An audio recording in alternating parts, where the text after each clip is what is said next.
Hi everyone, Aaron here for Zollotech, and today Apple released iOS 18.3.2 to the public. iOS 18.3.2 is available around the world at the same time for everyone, and if you're not seeing the update, you can find it by going into your settings, then going to General, and then Software Update. If you're on iOS 18.3.1 or older, you'll see the update, but if you're on iOS 18.4 betas, you won't have the update as you're on a newer version. Now, along with this, Apple also released quite a few other updates: iPadOS 18.3.2, macOS 15.3.2, along with visionOS 2.3.2 and tvOS 18.3.1. Now, this particular update came in at 721.4 megabytes on the iPhone 16 Pro and was about 300 megabytes on the iPhone 16e, so it varied between devices. Now let's go ahead and take a look at the build number and talk about what's new. So we'll go to Settings, then General, then About, and as you can see, the build number is 22D82, and this particular update does not have a new modem update, so there should be no changes in overall connectivity, and this is not a feature update, but rather a bug fix update, and Apple has actually given us some information about that. So you'll see here it says it addresses an issue that may prevent playback of some streaming content. So what that means specifically, whether it's on Apple's website, different apps with YouTube, Vimeo, other streaming apps, we don't really know as they don't specify, but it does fix that issue.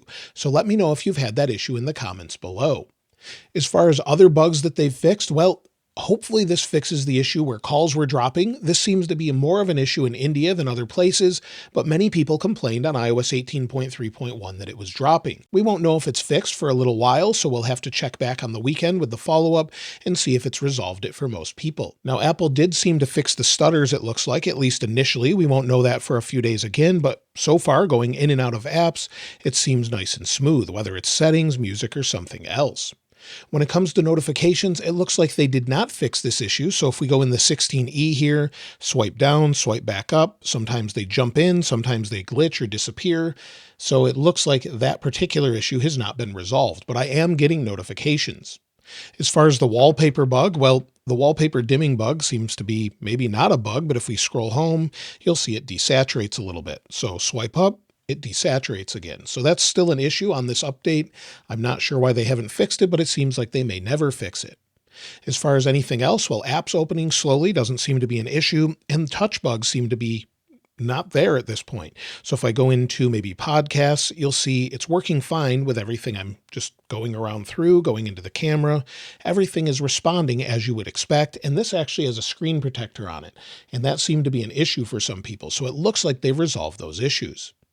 As far as anything else, well, let's go ahead and take a look at the security updates, as there's a few things here. If we go into Apple's security website, go to iOS 18.3.2 released today, we have one major update here. It says the impact was maliciously crafted web content may be able to break out of the web content sandbox. This is a supplementary fix for an attack that was blocked in iOS 17.2. Apple is aware of a report that this issue may have been exploited in an extremely sophisticated attack against specific targeted individuals on versions of iOS before iOS 17.2. To fix this, an out-of-bounds write issue was addressed with improved checks to prevent unauthorized actions. And then you can see the CVE number here, and Apple actually found the issue. So this looks like it was a long-standing issue that they've resolved, and hopefully it fixes those issues. There are no other release notes or anything else, and Apple did update an app yesterday. I touched on this in the iOS 18.4 Beta 3 video, but if we go ahead and go into the App Store, we'll go into Sports, you'll see they updated it to version 2.6. They've added two different things. They've added F1, so you can follow along with that, as well as UEFA Women's Champions League, and that's soccer in Europe. So that's something that's been updated as well. If we go into this, give it a second to load, tap continue, you can see if we go to Formula One, I've already added it, and you can see the information about it. So hopefully that will be available in more locations around the world very soon, but there's no other updates they've released today with that. We did have a public beta, but that was it. As far as overall performance, well, I did mention already that it seems to be nice and smooth, whether that's scrolling with ProMotion. It seems nice and smooth so far anyway. Now this could slow down over the next few days, but generally seems to be quite smooth overall. Going into apps, I'm not seeing major stutters on 60 Hz or 120 Hz displays. If we go into podcasts on both, swipe back out, go into the camera, open it on both, it seems to be nice and fluid. So maybe they've finally resolved those issues. As far as overall heat, well, both phones seem to be nice and cool to the touch. It installed quickly, no issues there, but let's go ahead and take a look with the thermal camera. And you'll see on the iPhone 16 Pro at the hottest point with iOS 18.3.2, we're at about 34 degrees Celsius. On the iPhone 16e, we're at about 32 degrees Celsius. So overall, staying fairly cool considering we just installed an update and no real issues there. And it probably will perform better after a few days when it's done processing in the background.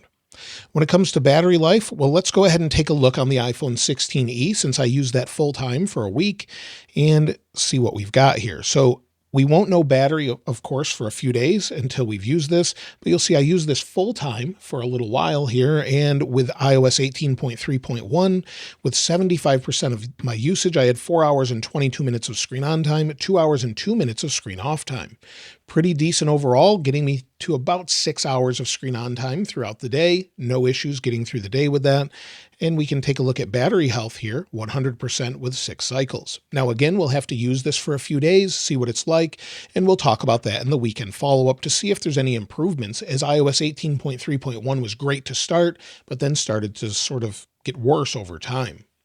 Now, if you're wondering if you should install iOS 18.3.2, well, if you're on 18.3.1 or earlier, absolutely, due to the security update that they've patched. So this is something that's finally been resolved. And of course, I would imagine the bug fixes as well as the overall smoothness seems to be better, so it should be a better update for you. As far as other releases, well, iOS 18.4 is in beta. We're currently on beta 3. I would expect beta 4 as soon as early next week. Then maybe beta 5 or a release candidate. And then Apple says this is releasing to the public in April. It could be April 1st or April 7th. I would guess the 7th, but we don't know 100% just yet. But that brings new features, changes, and updates. As far as overall benchmarks, I did run them initially on this device. So you'll see here it scored 3,463 for single core, 8,427 for multi-core. This is right after installing it. And you'll see compared to 18.2, it's a little bit lower. But again, give it a few days to finish processing, and this will typically jump up a little bit. When it comes to storage, many people are concerned about iOS 18.3.1 using Apple Intelligence with storage. So if we take a look here, you'll see iOS Apple Intelligence is only taking up 5.75 gigabytes, where in the current beta, it's using 7 gigabytes. So it's doing pretty well here. So overall, not really an issue, and system data goes up and down as needed. So that's it for iOS 18.3.2. Not a whole lot of changes, but some bug fixes, security updates like we typically get with a point update like this. If you found anything else or noticed any bug fixes, I'd love to hear from you in the comments below. And of course, I'll link this wallpaper in the description like I normally do. If you haven't subscribed already though, please subscribe. And if you enjoyed the video, please give it a like. As always, thanks for watching. This is Aaron. I'll see you next time.